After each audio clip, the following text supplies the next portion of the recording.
Halo semuanya, selamat datang di Narator Tampan. Sesaat lagi kita akan bersama-sama menyaksikan recap film dari film Invisible Evidence. Tanpa intro yang berlebihan, langsung saja kalian siapkan cemilan, atur posisi senyaman mungkin, dan jangan lupa klik tombol subscribe, like, komen, dan share. Karena Narator Tampan akan mengadakan giveaway apabila channel ini sudah mencapai 5.000 subscriber. Langsung saja kita saksikan, inilah recap film Invisible Evidence.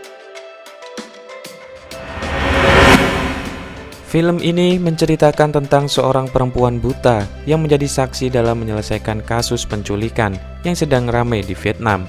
Film ini sangat menarik karena yang menjadi saksi adalah seorang perempuan yang buta, akan tetapi ia mempunyai ingatan dan cara berpikir yang sangat baik. Scan pertama dari film ini menunjukkan perempuan buta yang sedang berkunjung ke sebuah tempat polisi. Ia bernama Fu Hoi Tu. Biar lebih mudah, kita sebut saja dengan nama Mirna. Ia datang untuk mengatakan kalau ingin kembali bersekolah. Kemudian scan berpindah menceritakan masa lalu Mirna sebelum ia menjadi buta. Mirna saat itu sedang menjemput kakaknya yang berada di klub, kemudian membawanya pulang karena merasa kakaknya sangat nakal. Di tengah perjalanan, ia terjadi kecelakaan, dan mobil yang dikendarai kehilangan kendali dan menabrak sebuah beton di jalan. Hal itu membuat mobil Mirna harus meledak, sedangkan adiknya masih berada di dalam mobil tersebut, sementara Mirna terlempar keluar.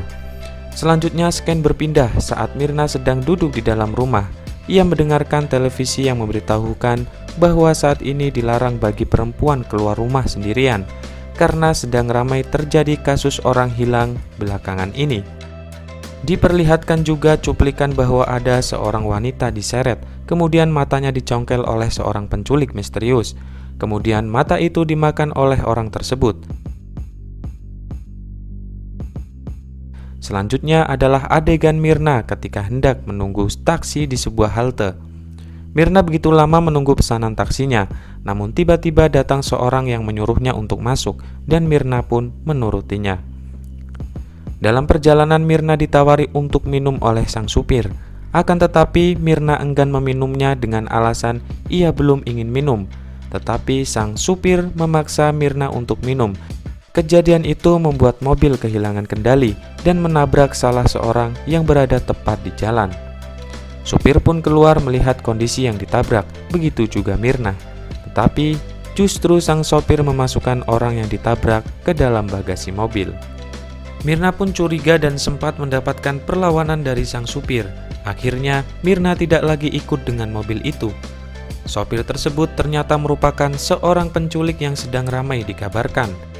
Melihat kejadian ini, Mirna, si gadis buta, mencoba melaporkan kejadian ini kepada pihak polisi, dan ia bertemu dengan Ibu Bunga, seorang polisi wanita yang akan menemani Mirna dalam menyelesaikan kasus ini.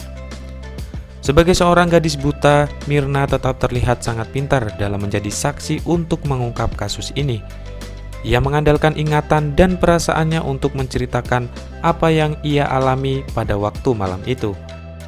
Informasi-informasi dari Mirna dicatat oleh Bunga dan dilakukan penelusuran. Kemudian muncul seorang anak laki-laki berusia 20 tahun, kita sebut saja Bambang. Ia mencoba membuat pengaduan palsu dengan lantaran ia mendengar berita bahwa siapa saja yang bisa menemukan penculik tersebut akan mendapatkan uang. Ternyata pengaduan itu tidak membuat Bunga percaya, dan anak muda itu meninggalkan kantor polisi. Lalu ia melanjutkan bermain skateboard di sebuah taman kota.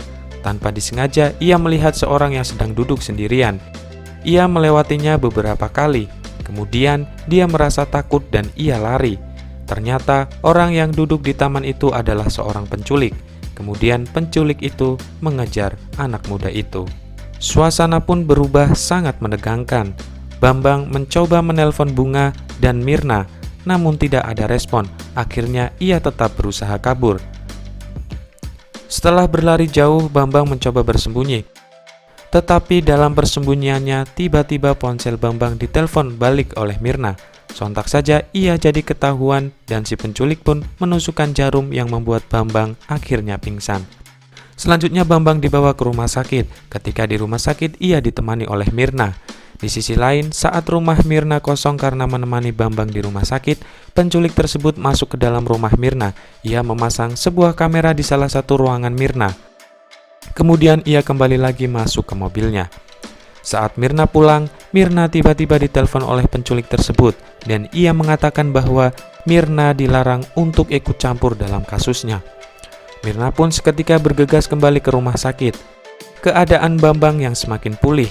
Nah, ketika pulih, Bambang memutuskan untuk keluar dan berlatih skateboard kembali. Namun oleh Mirna ia dilarang untuk keluar karena saat ini posisi Bambang dan Mirna sedang dalam bahaya. Namun, Bambang menghiraukan itu. Ia nekat keluar bersama teman-temannya. Mirna yang merasa khawatir, ia mencoba untuk keluar mencari Bambang. Ia menaiki bus di dekat taman bermain skateboard. Namun ternyata Bambang melihat Mirna masuk ke dalam bus. Ia juga melihat ternyata Mirna diikuti oleh seorang penculik tersebut. Melihat hal itu, ia berlari mengejar bus yang membawa Mirna. Ia menelpon Mirna untuk mengatakan bahwa saat ini Mirna sedang berada duduk di dekat penculik. Bambang pun menyuruh Mirna untuk menggunakan headphone agar pembicaraannya tidak diketahui oleh si penculik. Bambang juga menyuruh untuk turun di halte bus yang ramai. Namun penculik mendekati Mirna dan mengatakan kepada Mirna untuk tidak turun di sini. Akhirnya penculik membawa Mirna turun di sebuah pinggiran taman yang sepi. Penculik tersebut berjalan menuntun Mirna ke sebuah tempat. Namun Mirna yang sudah mengetahui bahwa ia sedang bersama penculik, ia mencoba membuat rencana untuk melarikan diri bersama anjingnya. Mirna menyemprotkan parfum ke bagian muka penculik.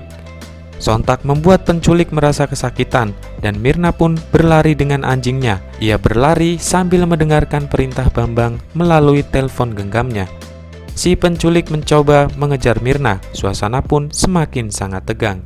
Bambang mengarahkan Mirna untuk masuk ke dalam parkiran mobil yang di dalamnya ada sebuah lift. Mirna yang buta kesusahan untuk mencari letak liftnya. Telepon pun terputus karena baterai Bambang habis. Akhirnya Mirna berhasil menemukan pintu lift dan ia berusaha masuk. Sementara anjing Mirna berlari entah kemana. Saat Mirna menekan tombol lift, tiba-tiba penculik berhasil mencegah dan menerobos masuk. Mirna mencoba melawan, namun penculik langsung seketika menusukkan jarum bius yang membuat Mirna pingsan. Mirna pun hendak dibawa oleh penculik, namun muncullah anjing Mirna yang melawan penculik tersebut dan membuat penculik keluar dari lift. Anjing tersebut ditusuk-tusuk oleh si penculik dan membuat anjing kesayangan Mirna mati. Namun hal itu menyelamatkan Mirna karena Mirna berada di dalam lift dan lift tertutup sementara penculik berada di luar lift tersebut. Mirna sadar sekarang dirinya sudah berada di rumah sakit bersama Bambang dan Bunga. Ia pun diberitahu bahwa anjingnya sudah tidak ada. Sementara kejadian Mirna di sebuah parkiran mobil menjadi bukti untuk polisi mengungkap kasus ini. Polisi pun melakukan pengajaran terhadap penculik tersebut. Mirna kini ditemani Bambang di rumahnya. Bambang mengajarkan Mirna bermain skateboard. Kemudian, scan lain menunjukkan bahwa Bunga dan rekan satu temannya mencoba mendatangi rumah si penculik. Benar saja, sesampainya di sana Bunga dan rekannya menemukan kejadian yang aneh. Bunga melihat mobil yang disebutkan ciri-cirinya oleh Mirna. Kemudian ia memasuki ruangan yang di dalamnya terdapat berbagai plat mobil. Sedangkan teman satunya melihat korban-korban si penculik yang terbaring di sebuah ruangan. Namun tiba-tiba Bunga mendapat serangan dari si penculik. Mereka pun terlibat perkelahian. Bunga mencoba untuk terus melepaskan diri, namun ia ditusuk oleh si penculik menggunakan pisau kecil dan membuat Bunga jatuh. Kemudian si penculik bergegas menaiki mobilnya, meninggalkan tempat itu untuk menuju ke rumah Mirna.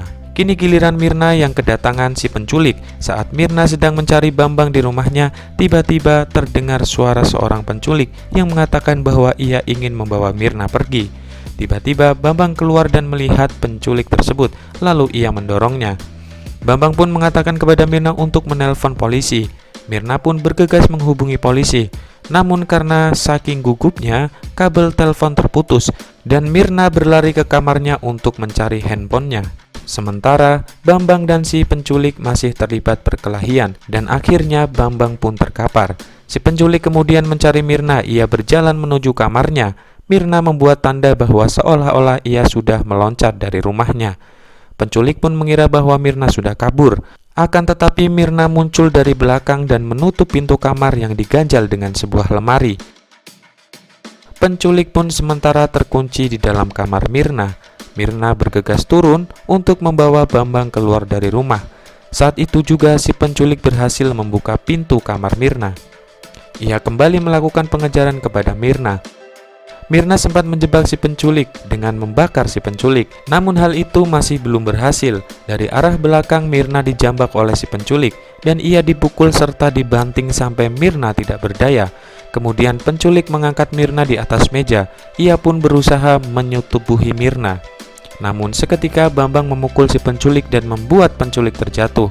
Namun si penculik tidak tinggal diam. Ia mendorong Mirna dan Bambang hingga terjatuh juga. Bambang berduel kembali dengan si penculik. Hingga Bambang dalam kondisi tercekik, namun tiba-tiba Mirna teringat hal masa lalu bersama kakaknya. Kemudian ia berteriak dan membuat penculik mendekati Mirna. Penculik mengeluarkan pisau kecil untuk menusuk Mirna, namun Mirna dengan tiba-tiba memukulkan skateboard ke arah wajah si penculik dan membuat penculik terkapar. Ia pun mencari Bambang sembari ingatannya akan kejadian waktu dulu bersama kakaknya kembali teringat. Ia merasakan kejadian yang sama dengan kejadian yang dulu ia alami. Bambang seolah-olah seperti menjadi kakaknya yang waktu itu mengalami kecelakaan. Akhirnya mereka berdua berpelukan dan film pun selesai.